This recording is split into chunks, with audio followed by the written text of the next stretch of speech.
Hello and welcome to Rock, Paper, Shotgun, and I'm joined by someone else today. Hello, Ollie, how you doing? Oh, not too bad. How you doing? I'm too warm, and before we start talking about today's topic, I want everyone to know that if you start to hear a hissing sound, it's because I'm melding onto my gamer chair. It's too hot for the north. So we're here today to talk about a brand new PvPvE extraction shooter. Is that the genre that we've all settled on? I think we have, haven't we? I think so, yeah. It's the Cycle Frontier. Now, I wanted to get you on here because the Cycle has just launched into its, I guess its official Season 1, they're calling it. Yeah, that's right. You've played a lot of this game, I think it's fair to say. I played it since the closed beta, the second closed beta that they ran. So I put about 50 hours into the closed beta, and now since release I've put another 50 hours into the game. So yeah, I've played a fair amount. So just as a quick primer before we chat about why we like this game. So the Cycle Frontier is, like I mentioned, it's an extraction PvPvE multiplayer shooter. Your goal is to travel down to a planet that's populated by both other players and a bunch of horrible, nasty creatures, including a spider monster that I'm sure we'll talk about later on. It's a persistent world, so you don't all go into this same planet together at the same time like a battle royale. You kind of go down into this environment where other people are already there, they're mulling around, and your goal is to gather resources, complete missions, and basically try to get out alive by calling in a spaceship and extracting yourself. So you've played 100 hours of the Cycle, Ollie. What are your general thoughts? Oh god, where to begin? First of all, I've played games like this before. I've dipped a little bit into Escape from Tarkov, which is the closest game in comparison to the Cycle. I think the Cycle is generally thought of as a more accessible, kind of more vibrant, more fun Escape from Tarkov. It's much easier to get into, and it's also got elements of Hunt Showdown, which is another extraction shooter, because there are, as you say, there are creatures that are populating both the maps in the Cycle, and so it is a PvPvE shooter, most definitely. The creatures in this game are no joke. You can't avoid them, and you can't underestimate them. If you do, then you're probably dead. So it's a very tense game. It's challenging, and if you like that kind of thing, which I do, it's a fantastic game for just the very tense, often stressful atmosphere of skulking around, knowing that there are other players nearby, trying not to run into big lumbering marauders and other things that populate the jungles and elsewhere. It's a good genre in general for making you really care about whether you live or die, and I think the Cycle almost perfects that. This is my first time ever playing an extraction shooter in general. I think the closest comparison was I think it was called the Dark Zone in the original Destiny. And also I played quite a lot of DayZ when the standalone version of that game first came out. Not quite the same, but it has some similarities, I guess. I was surprised by how much I enjoyed this. I was just saying to you before we started this call, I thought I was going to get really frustrated by this game because I have quite a low tolerance for losing all of my items, and that's quite a core part of this game, is if you get shot up by another player or killed by one of the horrible monsters. On the subject of monsters, a very quick deviation. There's like a shark biped monster that hangs around in the middle of the easier map that I absolutely hate. It chased me around for what felt like a year when I was waiting to be extracted earlier. Not a fan. Yep, that's the Marauder. He's got a big territory range. He'll follow you for ages. Not a fan. What I found about the Cycle Frontier in general is, like you say, it is accessible, and for a brand new player like I was, I found it was very easy to get into. And also it has this concept of safe pockets, is that what they're called? Yeah, that's right. That is something that's in Escape from Tarkov as well. It's a small part of your inventory where you can stash one or two items as long as they fit within the maximum weight capacity of your safe pockets, which isn't much. And even if you die, you will return with whatever is in your safe pockets. So you'll lose everything else. Everything else will drop onto the ground when you die, but what's in your safe pockets will return to the station with you. So it's really useful for if you need one particular item, you can put it in your safe pockets and you'll know that you have it from that moment onwards, and the hard part is over. I think that's probably the best part of the onboarding experience, is how you can finish early missions by just, you know, shoving a plant into your safe pockets and be safe in the knowledge that if you are about to die, you're not going to lose all progress. Yeah, you'll lose your weapons, you'll lose, you know, a considerable amount of cash in the sense that you'll have to buy other things back. But it is nice that it does give you a hand, and it does say, okay, yeah, you're going to struggle when you first start this game, but we're giving you this option to make that onboarding experience easier. It is quite generous, yeah. Also, the fact that you can upgrade your safe pocket capacity over time, so it can take more things over time. And I do agree that they seem to have thought a lot about the onboarding for new players, and just making things seem quite generous. There's also the insurance that you can put on weapons and gear, so that even if you lose them, you get some money back, or even get the weapon back itself if you're lucky, and if people don't salvage it from your corpse. Is that how you get it back, as if someone doesn't pick it up? Yes, exactly. Well, there are two types of insurance. It's quite technical, but yeah, you have the one type which is just ordinary money back, and then you get the other type of insurance which is more expensive, but it means that if no one picks up the weapon or whatever, then you will get it back in your quarters, so you can use it again. It's such an interesting little system. Again, this game is full of little interesting systems that I think remove some of the rough edges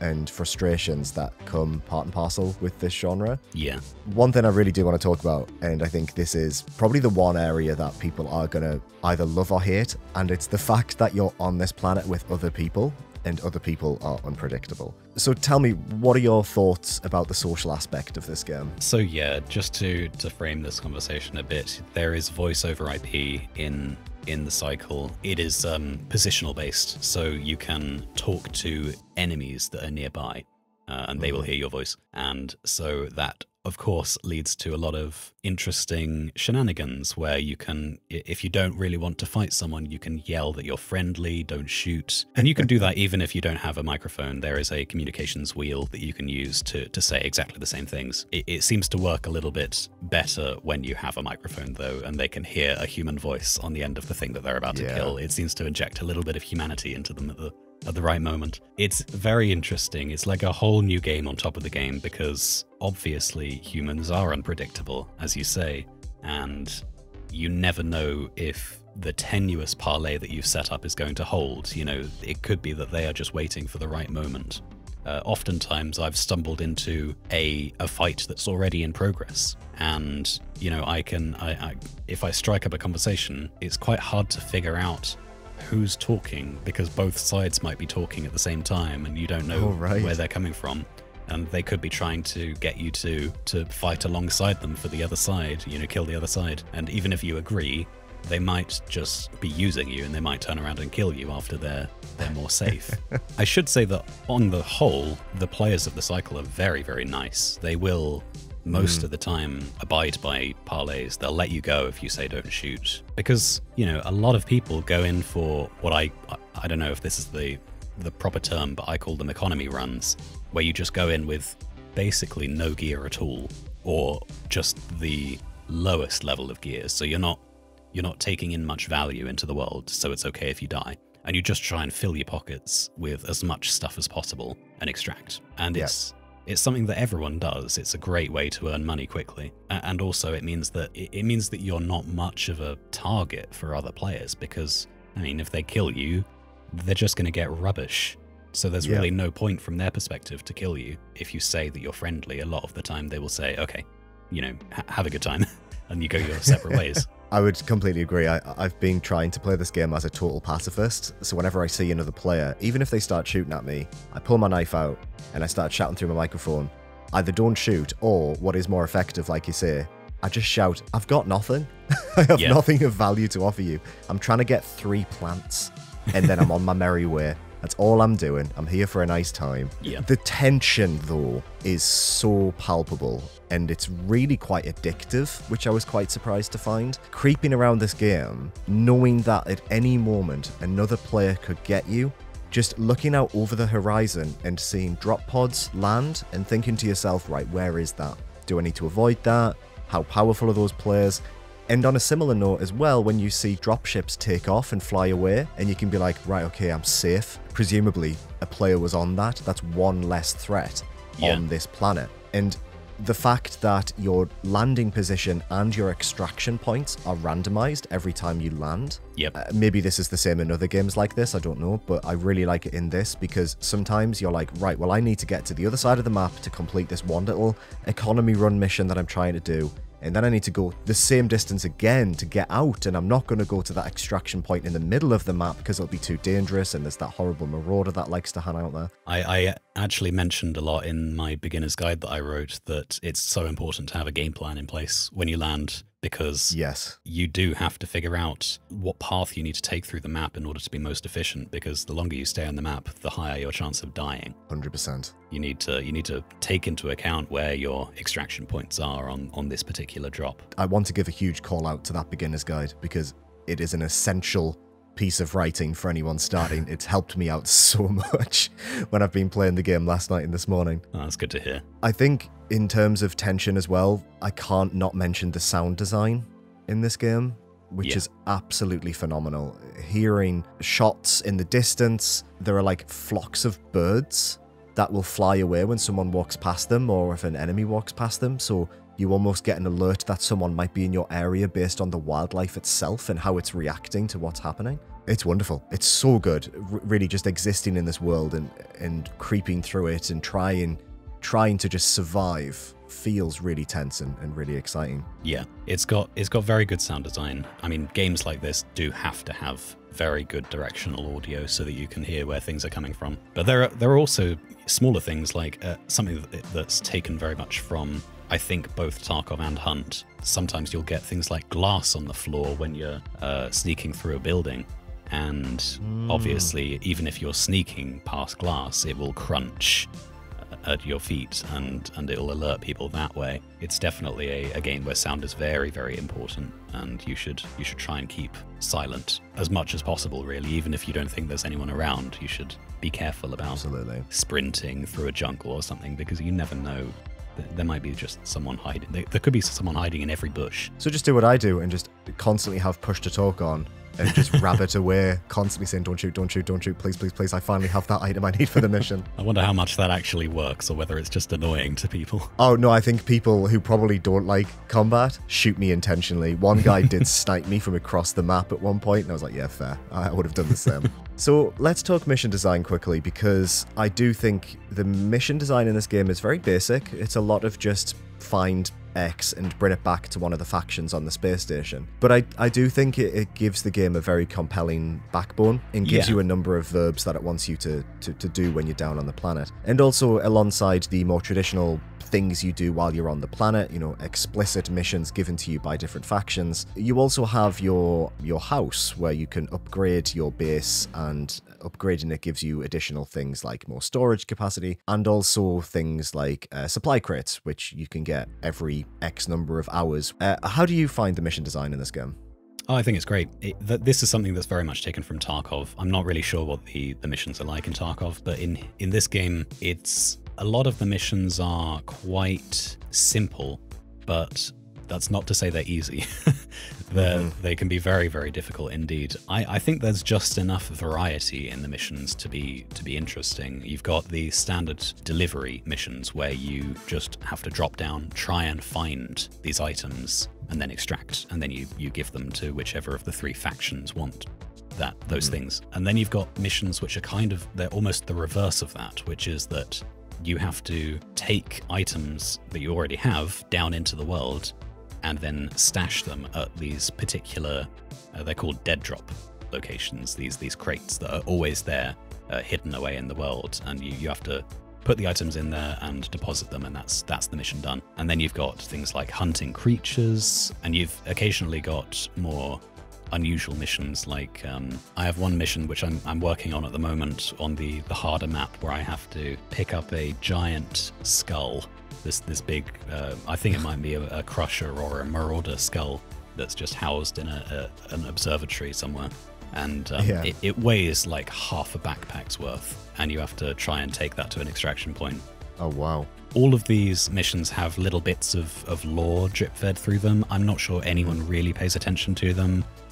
You can safely do without it, but it's nice that it's there. And as you say, I think it does a really great job of giving you some structure as you progress through the game, because it is important that you complete these missions. They're probably the best way to progress, because they get you loads of money, and they also improve your standing with the factions, which is what you need to do in order to unlock new things like different weapons, because you don't have access to all the weapons at the start of the game. You can get lucky and find them off the corpses of the people you kill, of course, but if you want to actually buy them, you need to improve your standing with the factions first, and that's where the quests come in. Yeah, absolutely. I don't think I would have wanted to stick with it for the 5 hours that I have so far if the missions weren't there, basically. So it's nice that, like you say, that foundation is in place. Honestly, I want to go on a holiday to Fortuna. I don't know whether it's just because I've been trapped inside for too long and that it's sunny outside, but wandering through those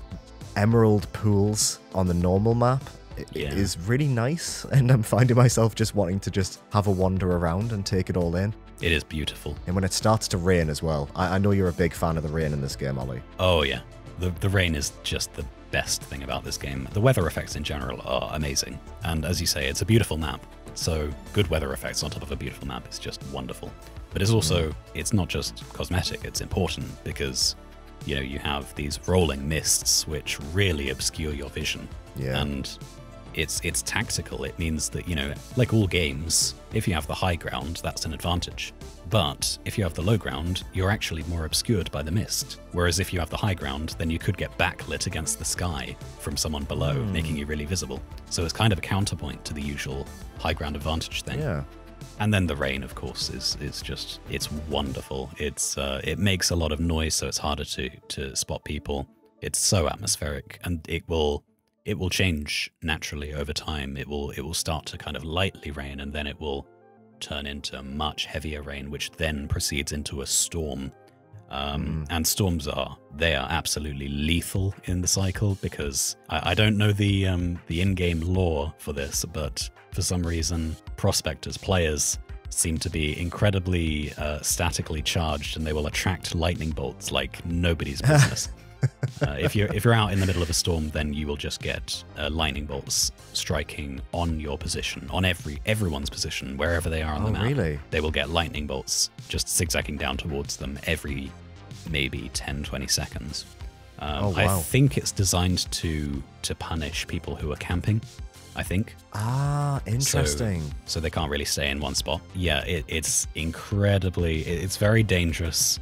So a lot of the time, most of the time, you'll want to find some sort of building or any kind of cover, maybe a big rock outcropping, something to hide under, and you'll just kind of stay there for the entire length of the storm, just kind of waiting and watching the rain and trying to see if there's anyone in the darkness, because it gets incredibly dark during a storm as well. It's unbelievably atmospheric. It might sound boring just talking about it like that, like you have to wait for ages. You don't have to wait for that long. It's like 5 minutes or less, but it is just the best feeling. It's so tense, and it's so atmospheric. It's probably more atmospheric than any other game I've played. I haven't actually seen a storm yet. After 5 hours of playing, I've only just seen footage that you sent me a couple of weeks ago. Yeah.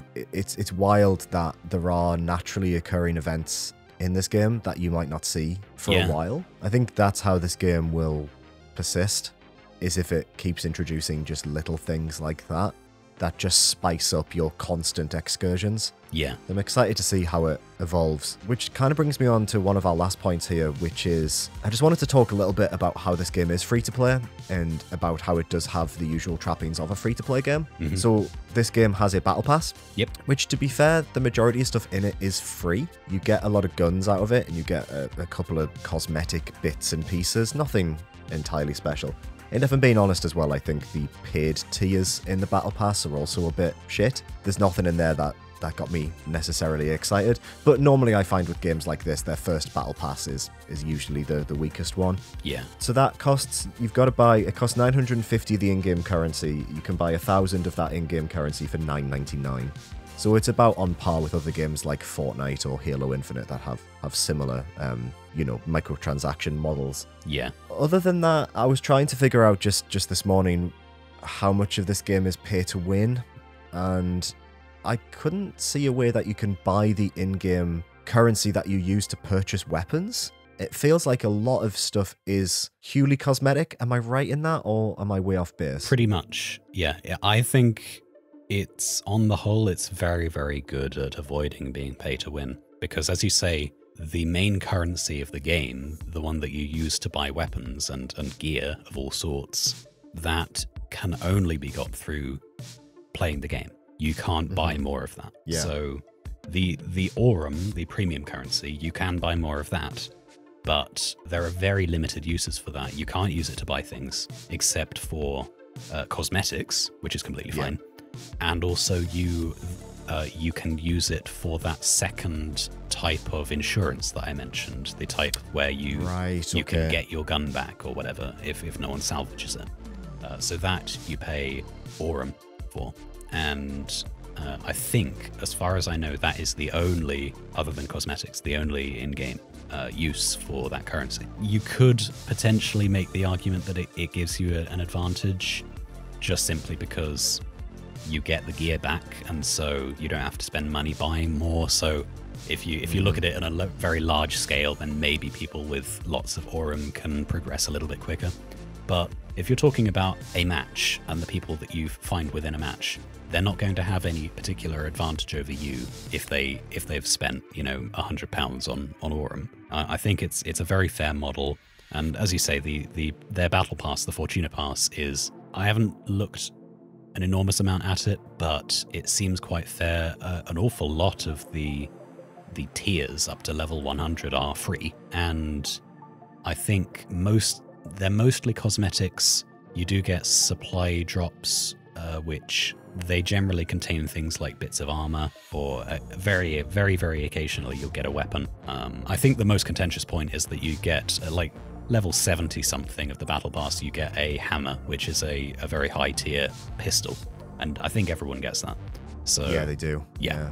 I did see some people complaining about that, but if everyone gets it, I think that's completely fine. Yeah, I guess time will tell with this kind of stuff, as it always does. I just thought it was worth mentioning for anyone who's interested that, yeah, this is a free-to-play game. It has the various currencies and trappings that come with that. So really, there's only one last question to ask you, Ollie, and that's, do you think people should give the cycle a try? Oh yeah, absolutely. I think you should absolutely give the cycle a try. If you've even had a passing interest in either Tarkov or Hunt Showdown or any of these other games that are extraction shooters, it's incredibly fun, incredibly atmospheric. You should absolutely give it a go. It's free to play. There's no reason not to. And you should just see how it goes. Have a mill around in a storm and see if that changes your opinion on the game. I mean, I agree. It convinced me, and I didn't think I'd like this, but like I say, I went on last night and I thought I'd play an hour, so I had some context for this chat, and I played some all the way up until I went to bed, and I got up at 8 o'clock this morning and I played an hour before I started work. So if that isn't a recommendation, I don't know what is. Well, thank you so much for joining me, Ollie. People can check out both The Cycle, which is on Steam for free, like we've mentioned, but also Ollie's incredible beginner's guide, which I really do recommend you check out. That'll be in the description of this video, or if you're watching on the website, just go to the guide section. It's at the very top of there. You'll be able to find it. And yeah, thank you so much for joining me, and I hope it's not as warm for you this afternoon. Thanks for having me.